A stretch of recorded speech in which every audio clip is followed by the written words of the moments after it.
ኢትዮጵያዊ መምህራን እሱን ብቻ ነበር የነበረው።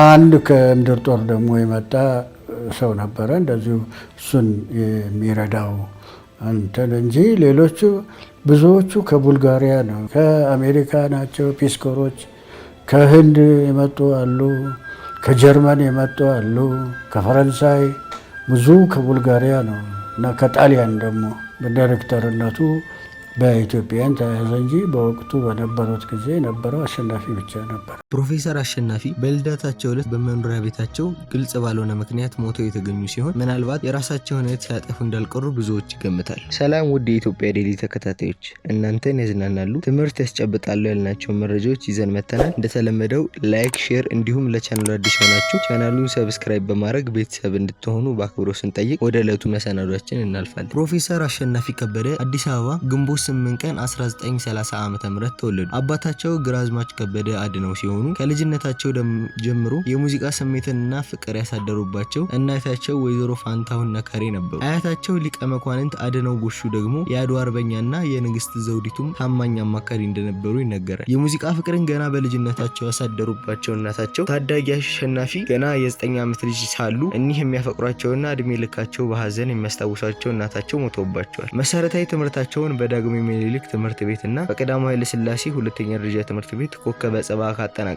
በኋላ በሐረር የመምህራን ማሰልጠኛ ኮሌጅ ተመርቀዋል።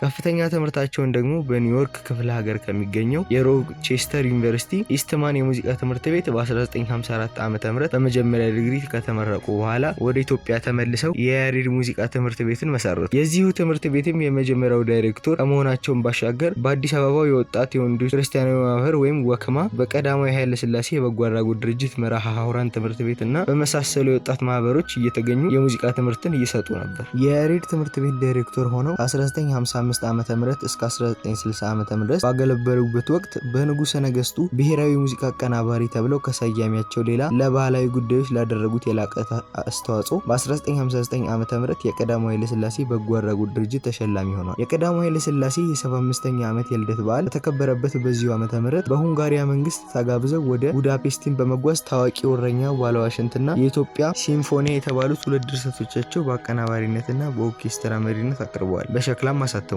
መታሰቢያነቱንም ለጃንሆይ የልደት በዓል አበርክተዋል። ከሸክላ የሚገኘውን ገቢ በወቅቱ በቀዳማዊ ኃይለ ሥላሴ የበጎ አድራጎት ድርጅት ስራ ይተዳደር ለነበረው የመርሃ ሐውራን ትምህርት ቤት ለግሰዋል። ፕሮፌሰር አሸናፊ ከበደ ጥቁሩ ጎዳሊ የሚለውን ማቆላመጫ የሚያገኙት የረቂቅ ሙዚቃ ድርሰታቸው በሁንጋሪያ ውስጥ ከፊልሃርሞኒ ኦርኬስትራው ጋር በሳቸው ሙዚቃ መሪነት ባቀረቡት ጊዜ ነበር። የኢትዮጵያ ቴሌቪዥን ለተመልካቾች ባቀረበው የህይወት ታሪክ ዳሰሳና ቅንብር ላይ አብሮ አደግ ጓደኛቸው ሚዜያቸው የነበሩት አቶ አስፋው ዳምጤ ፕሮፌሰር አሸናፊን ከያሬድ ትምህርት ቤት መልቀቅና ወዲያው ከሀገራቸው ለመውሰድ ያበቃቸው ጉዳይ ላይ አስተያየታቸውን ሲሰጡ የተማሪዎች የረቂቅ ሙዚቃ ቅንብር በአዲስ አበባ መዘጋጃ ቤት አዳራሽ ተዘጋጅተው ንጉሠ ነገስቱ እንዲገኙ በሚኒስቴሩ በኩል ያቀረቡት ጥሪ እንዲደርስ ባለመተማመን በሌላ መንገድ አድርሰው ንጉሠ ነገስቱ በተገኙበት ለህዝብ ቀርቧል። ሆኖም በዚህ የተቀየሙት ሚኒስትሮችና የቀጥታ አለቆቻቸው በያዙት ቂም እሳቸው ከዳይሬክተርነት አውርደው በምትካቸው አንድ ተራ ክቡር ዘበኛ በአንድ ተጫዋች የነበረ ውስጥ ዜጋ አስገቡ። አገር ትቶ ሲሄድ አይ እኔ መቼም በዛ ሀገሬ ሁለተኛ ዜጋ አልሆንም ብሎኛል ይላሉ። ከፍተኛ ትምህርት ወደ አሜሪካ በተመለሱ ጊዜ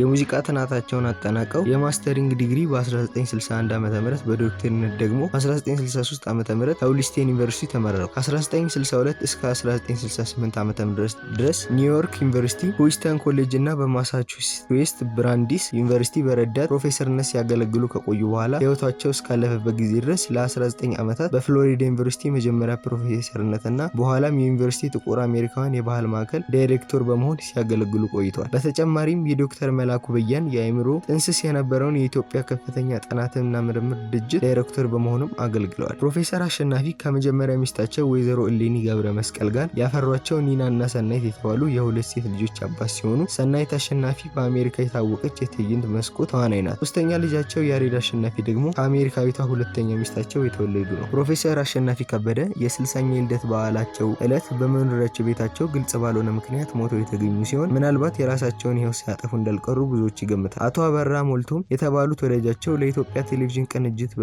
በሰጡት ቃለ ምልልስ ከዕለተ ሞታቸው በፊት ጽፈውላቸው እንደነበረና ደብዳቤውንም በመጥቀስ ጋሽ አበራ ስለዚህ ወረቀት ምን ትላለህ? ይህ አዲሱ መከራዬ ነው፣ ግን እንደ ራዕይ የሚታየኝ ከመጪው ሐምሌ በፊት ወደ ሌላ አህጉር ሄዳለሁ። መቼም ስጋዬን ትቼ ከዚህ ወደ ኒርቫን እሻገራለሁ እንደሚል አስረድቷል። ዘመዳቸው አቶ በቀለ አሳምነው ደግሞ በዚሁ ቴሌቪዥን ቅንብር ላይ ስለዚህ ጉዳይ ሲያብራሩ በአባቱ በኩል ታናሽ ወንድም አለው። ታዲያ አሸናፊ ወንድሙ ጋር ደውሎ ከሳምንት በኋላ የለውም ለሰው ልጅ ከ30 ዓመት በላይ መኖር ምንድነው ብሎት ነበር ይሉናል ፖሊሶች። ከምናየው ሁኔታ የነፍስ ማጥፋት ድርጊት ይመስላል ማለታቸውንም ይገልጻል። ፕሮፌሰር አሸናፊም ከቀዳማዊ ኃይለ ሥላሴ ሽልማት ድርጅት ከተቀበሉም ሽልማት ባሻገር የሱዳን የዳንስና የድራማ ኢንስቲትዩት በማቋቋማቸው የተባበሩት መንግስታት ድርጅት የሳይንስና የባህል ድርጅት ሽልማትም ተቀብለዋል። ፕሮፌሰር አሸናፊ ከሙዚቃ ድርሰቶቻቸው በዓለም አቀፍ ደረጃ ታዋቂነትና ተወዳጅነትን ያተረፈው እረኛው ባለ ዋሽንት ብቻ ሳይሆን ከሌሎቻቸው አንዳንዱን ለመጥቀስ ሰላም ለኢትዮጵያ፣ የሀገራችን ህይወት፣ የተማሪ ፍቅር፣ እሳት ራት፣ ፎቱሬቪያ እና ኒርቫን ፋንታሲ የሚባሉ ድርሰቶች የሚጠቀሱ ናቸው። በስነ ጽሁፉ ረገድ ደግሞ